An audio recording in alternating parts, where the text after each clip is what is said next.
Power on problem है laptop में। सबसे पहले तो एडाप्टर को चेक करना है।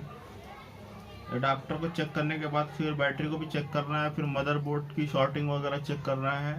उसके बाद नंबर आता है कि देखो स्टार्टिंग में फ्यूज़ रहेगा वहाँ पे 10 एम्पेयर का फ्यूज़ रहेगा, 10-12 एम्पेयर का हो सकता है। वो फ्यूज़ वगैरह भी जाने से भी होता है।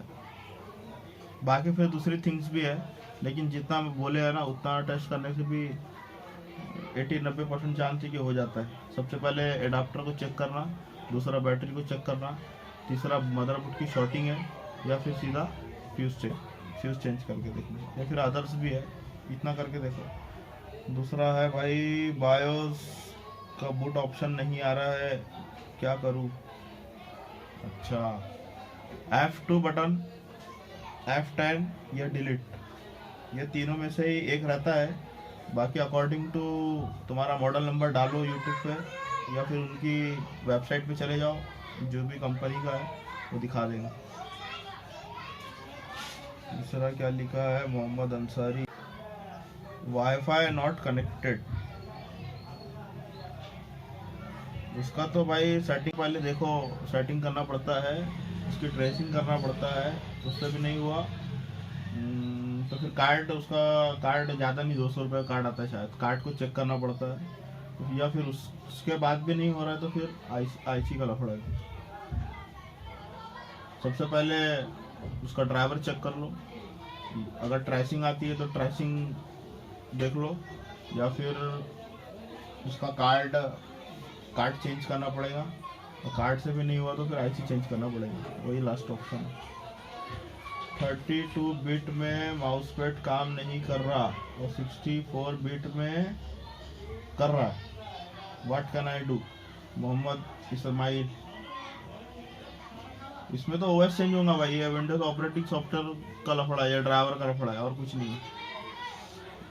जैसा आप विंडोज 7, ये नहीं लिखा आपने कि विंडोज 7 है या 8 है, जो भी है आप चेंज करके देखो, विंडोज 10 डाल के देखो, हो जाएगा। विंडोज 10 डाल के देखो, हो जाएगा। लैपटॉप बेस्ट कौन सा है और डेस्कटॉप कौन सा है? लैपटॉप लेना चाहिए या डेस्कटॉप लेना चाहिए? लैपटॉप पोर्टेबल होता है, डेस्कटॉप के अंदर के जो कंपोनेंट होते हैं ना वो बहुत अच्छे होते हैं। मतलब लैपटॉप की लाइफ जो है 3 साल बहुत हो गई, जब वो पुराना होने लग जाता है तो उसके कंपोनेंट कमज़ोर होते हैं तो प्रॉब्लम बहुत सारी शुरू हो जाती है। लेकिन डेस्कटॉप के हैवी कंपोनेंट होते हैं और वो लैपटॉप से 50% अच्छा होता है, उस 50% ज़्यादा, मतलब लैपटॉप के अकॉर्डिंग डेस्कटॉप ज़्यादा अच्छा होता है। हम्म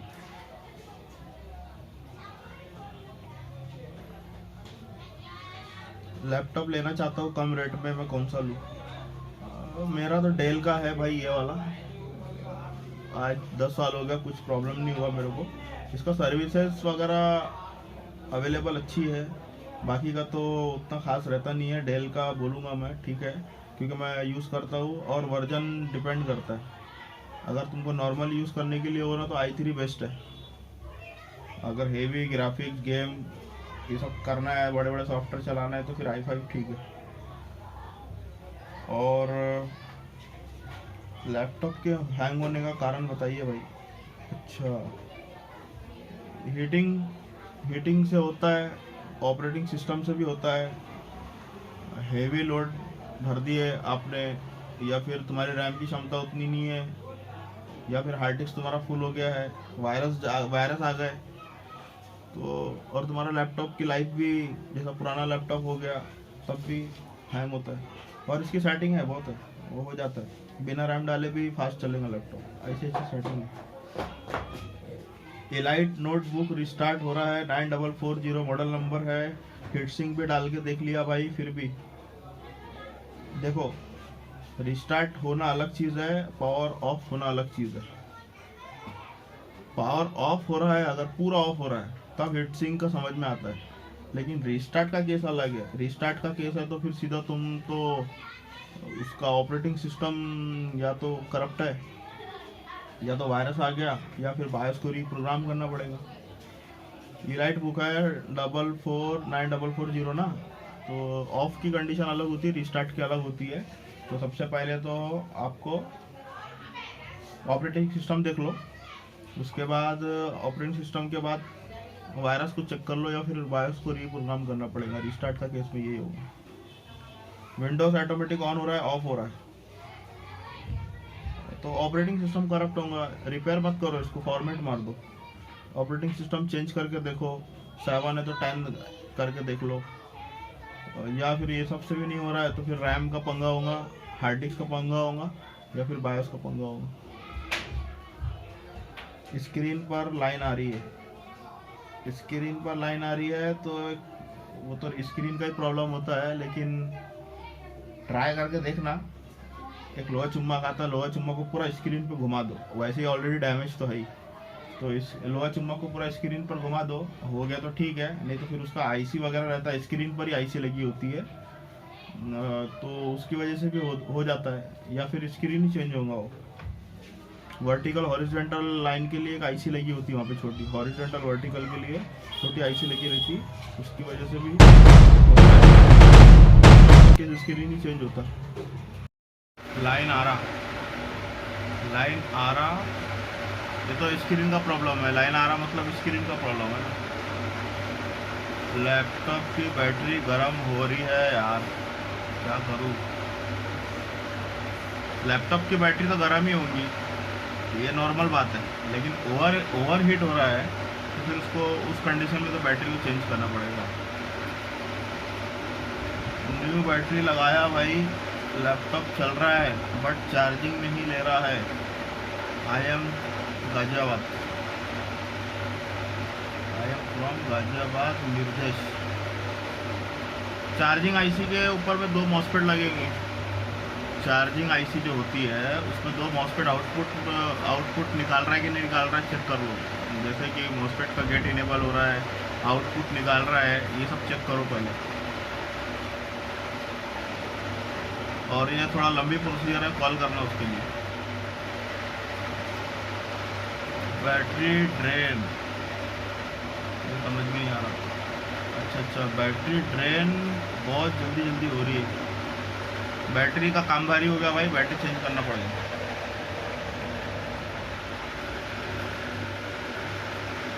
स्क्रीन जो है बहुत ब्लर दिखा रहा है और लाइन भी आ रहा है, लेकिन आगे चले जा रहा है। वो बताया था लोहा चुंबक, वो करके देख लो, या फिर स्क्रीन ही चेंज होगा।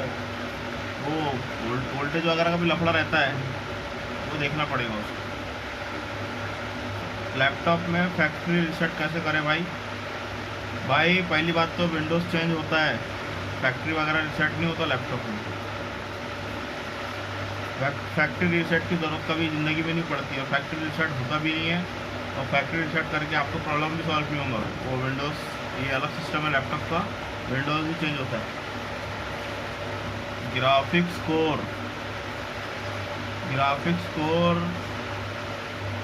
नहीं आ रहा समझ में, क्या लिखा है यार, लैंग्वेज ही समझ में नहीं आ रही। ग्राफिक्स कार्ड क्यों लगाते हैं? हेवी काम कर रहे, कुछ वीडियो एडिटिंग कर रहे, हेवी गेम खेल रहे, तो उसके लिए ग्राफिक्स लगाते। छोटे मोटे काम के लिए ग्राफिक्स की ज़रूरत नहीं पड़ती। और क्या लिखा हुआ है? Bluetooth not on. सेटिंग करके देख लिया, कुछ फ़ायदा नहीं हुआ। सेटिंग करके देख ली, कुछ फ़ायदा नहीं हुआ। कौन सी सेटिंग भाई? अच्छा चलो, वैसे तो इसका ड्राइवर चेक कर लो आप, माय कंप्यूटर पे जाके जो अपडेट होता है वो देख लो वहाँ से, डिवाइस मैनेजर में जाके। अगर उससे भी नहीं हुआ तो ब्लूटूथ जो तुम्हारा वर्जन है उसके हिसाब से ड्राइवर आते हैं, अलग से डाउनलोड करके देखो, या फिर दूसरा ब्लूटूथ का अलग से डिवाइस आता है, बाहर से लगा के देखो, USB वाला। अगर इनबिल्ट में नहीं चल रहा है तो एक्सटर्नल लगा के देखो, इससे भी काम नहीं बन रहा है तो फिर ब्लूटूथ आईसी गया होता है। ग्राफिक्स कितना होना चाहिए लैपटॉप के लिए, मतलब सही से भी नहीं लिखा है। ग्राफिक्स कितना होना चाहिए, डिज़ाइनिंग करना है मुझे। अच्छा, आपका क्वेश्चन थोड़ा गलत है, ऐसा नहीं। डिज़ाइनिंग का मेरे को करना है तो उसके लिए ग्राफिक्स का रैम आता है, रैम, वो कितना होना चाहिए वो लिखना था। चलो ठीक है, 4 GB मैं सजेस्ट करूँगा। 2 GB में भी चल जाता है, लेकिन 4 GB सजेस्ट करूँगा मैं। बेस्ट कौन सा, i3 लैपटॉप बेस्ट है या i5? ये तो स्पीड का जो L1 L2 L3 जो स्पीड होता है ना कैश मेमोरी के लिए, उस पर डिपेंड करता है। वैसे i3 पुराना है, i5 अच्छा है। i5 हेवी के लिए, i3 नॉर्मल के लिए। नॉर्मल अगर यूज़ करना है तो i3 चलेगा, ज़्यादा एडवांस में यूज़ करना है तो फिर i5 चलेगा। खाली स्पीड का फ़र्क है और कोई फ़र्क नहीं है। कैश मेमोरी का डिफरेंट है, L1 L2 L3 cache memory का डिफरेंट है। मेरा लैपटॉप स्टार्टिंग लेता है तो ऑपरेटिंग सिस्टम बहुत लोड लेता है, बहुत स्लो चलता है, बहुत टाइम ले रहा है। तो भाई उसकी एक सेटिंग आती है MS कॉन्फ़िग में जाके सर्विसेज को हाइड कर देना। MS कॉन्फ़िग में जाना, सर्विसेज को हाइड कर देना। वहाँ पे 30 सेकंड का रहेगा तो 3 सेकंड कर देना, और सर्विसेज को डिसेबल नहीं करना। एक तो ये हो गया, और दूसरा gpedit.msc करके है, gpedit.msc में जाके विंडोज़ अपडेट को ऑफ कर दो, और MS कॉन्फ़िग के अंदर में रैम को 4 टाइम कर दो, CPU को डबल कर दो, और ओके अप्लाई कर दो। और रिस्टार्ट मांगेगा, रिस्टार्ट मत करना। तो एक तो ये हो गया, इससे भी नहीं हुआ तो फिर रैम आपको बढ़ाना पड़ेगा। और अगर ऑपरेटिंग सिस्टम बहुत ज़्यादा वायरस वगैरह हो गया उसकी वजह से भी होता है, या फिर ऑपरेटिंग सिस्टम करप्ट हो गया उसकी वजह से भी होता है। तो या तो फॉर्मेट मार के देख लो, या हार्ड डिस्क के कारण से भी होता है। हार्ड डिस्क एकदम फुल है, ये तुम्हारा इंटरनल एक्सटर्नल दोनों फुल है, उसकी वजह से भी होगा। भाई ये बताओ कि एप्पल एंड दूसरे लैपटॉप जो आते हैं इसमें फ़र्क क्या है? ऑपरेटिंग सिस्टम से लेकर इसके कंपोनेंट की मैन्युफैक्चरिंग, इसकी डिज़ाइन, सारा कुछ अलग होता है। तो बस यही फ़र्क है कि हम बाकी जो अपने लैपटॉप रहते हैं, डेल, लेनोवो वगैरह जो भी है, तो उनके अंदर हम कंपोनेंट भी इधर उधर कर देते, इसका कंपोनेंट उसमें लगा दिए, ऑपरेटिंग सिस्टम कैसे भी डाल दिए, चल जाता है। इसमें ऐसा नहीं है, इसमें कंपनी खुद का मतलब डिज़ाइन करके रखती है, वो हिसाब से चलता है, इसलिए अलग है वो, उसका खुद का अपना रहता है। अपने इसमें क्या है कि दूसरा भी ऑपरेटिंग सिस्टम चल जाएगा, दूसरे के कंपोनेंट चल जाएंगे, इसमें ऐसा नहीं है, इसमें उसका खुद का होता है। सफ़ेद स्क्रीन आ रहा है तो सबसे पहले तो चेक कर लो कि आपका ड्राइवर अपडेट है या फिर करप्ट तो नहीं हो गया। दूसरा ग्राफिक्स का सेक्शन देखना पड़ेगा, उससे रिलेटेड रैम का सेक्शन देखना पड़ेगा। अगर ये सब भी हो गया तो फिर स्क्रीन का ही प्रॉब्लम है, फिर फाइनली स्क्रीन चेंज होना होता है।